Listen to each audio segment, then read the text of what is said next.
Vous connaissiez sans aucun doute Peter Parker, l'incroyable Spider-Man. Vous avez été très certainement ému par ses débuts un peu maladroits, puis fasciné par sa carrière de super-héros, et enfin touché comme jamais par son dernier combat, son ultime bataille contre le mal. Désormais, Peter Parker repose en paix, et ses proches se sont fait une raison et vivent avec ce deuil comme tous les habitants de New York. Mais ce que vous ne saviez peut-être pas, c'est qu'il existait une autre araignée génétiquement modifiée. En réalité, il y en a même plusieurs dizaines, mais celle qui nous intéresse porte le numéro 42, et elle s'est elle aussi échappée d'un laboratoire Oscorp pour finir par piquer un jeune adolescent peu sûr de lui et ayant beaucoup de choses à se prouver. C'est ainsi que Miles Morales fait son entrée dans l'univers Ultimate et qu'il finit par devenir le nouveau Spider-Man après le décès de Peter. Miles est un jeune courageux et vertueux, empli de bons sentiments et bercé par des enseignements justes. Il vient tout juste d'entrer dans une prestigieuse faculté pour y développer ses talents et apprendre à devenir quelqu'un. Sauf que ce qu'il n'avait pas prévu, c'est l'obtention de ces étranges pouvoirs arachnéens qui rappellent beaucoup ceux de Spider-Man tout en différant légèrement. Par exemple, Miles peut se rendre invisible et projeter une rafale de venin sous forme d'énergie paralysante. Ce ne sont évidemment pas les seules différences entre lui et Peter, mais le reste compte peu au fond.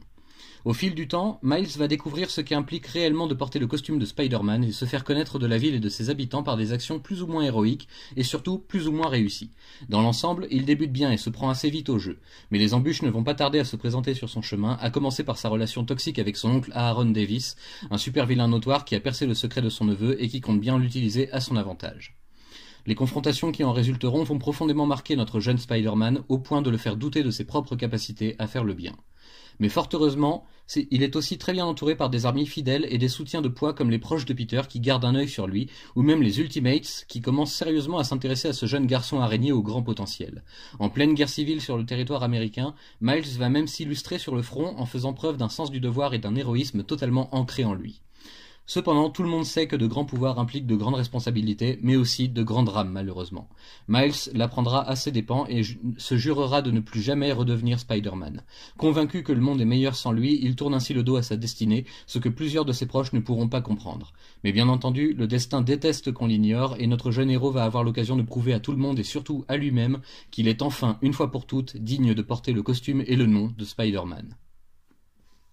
C'est un omnibus de l'ancien format datant de 2016 qui contient rien moins que les 28 premiers chapitres de la carrière de Miles Morales dans le costume de Spider-Man, une série signée Brian Michael Bendis évidemment et accompagnée par les meilleurs artistes possibles pour l'occasion comme Sarah Pikeli ou Mark Bagley, mais aussi Chris Samnee, David Marquez, Pepe Larraz, David Lafuente et Mark Brooks.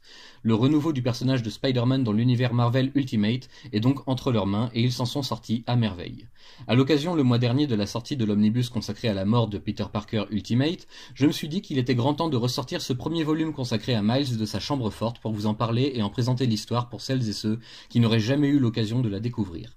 Il est quasiment introuvable de nos jours, aussi il faut attendre et espérer que Panini accepte de le rééditer dans le nouveau format actuel des Marvel Omnibus, car c'est un album vraiment très recherché et demandé, avec beaucoup de ferveur. Personnellement, je suis très fier de l'avoir eu si tôt dans ma collection et de l'avoir redécouvert cette nuit pour cet article.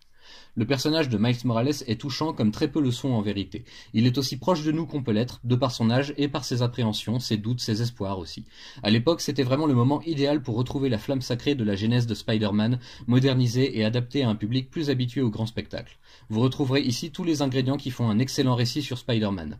Les drames, les moments épiques, les tiraillements et les difficultés du quotidien, mais aussi et surtout un flot presque ininterrompu de sagesse et d'humilité, de sentiments sincères et une morale à toute épreuve. Si Panini m'entend ou me lit, rééditer cet omnibus sous le format actuel comme vous vous apprêtez à le faire pour l'ère d'Apocalypse, ne serait-ce que pour permettre à un public toujours plus en demande et sans cesse renouvelé de connaître à son tour la joie d'assister au début d'un personnage marquant à plus d'un titre.